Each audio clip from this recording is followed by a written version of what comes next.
مادر اگر روز صدایت خاموش شود، دنیا برای من پر از غم شود. کی دیگر شبها دعایم میکند، کی برای من از خدا عمر میطلبد. تو آفتابی خانه، تو نوری زندگی، تو مهری به پایان، تو شیرینی دیوی. هر حرکت رای عشقت برای من بهار، که هر لبخندی تو برایم افتخار. مادر به تو جهان دیگر جوان نمیشود، دلی شکستت هیچ دوا نمیشود. اگر بیشتر روینده از من روزه، میگویم آن زری پای مادرم است. مادر تو بهترین سرودی زندگی،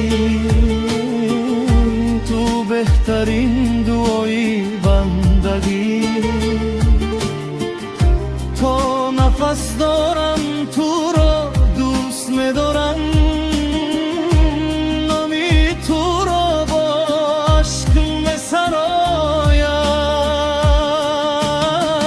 تو دک بودم من عشق را نمی‌دانستم، قدری آهراشی تو را نمی‌فهمیدم. امروز فهمیدم که هر موی سفیدت از غم من بوده و از شب‌های بدارد.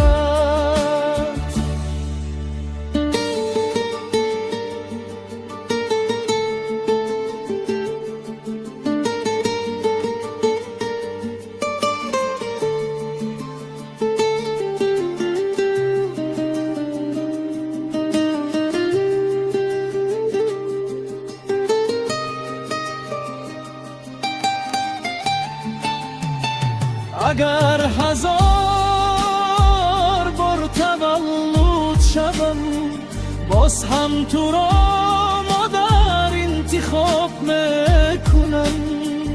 زیرا در این لینیت اشبه‌جانه، کی از محبتی تو قیمت تر باشد.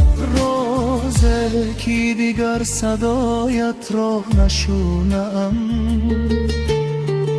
نامی تو را با عشق به یاد میارم. در هر دعایی من تنها یک آرزوست، خدایا مادرم را در پناهت نگاه دار. مادر تو هستی من بایدترینم، با دعای تو خوشبختترینم.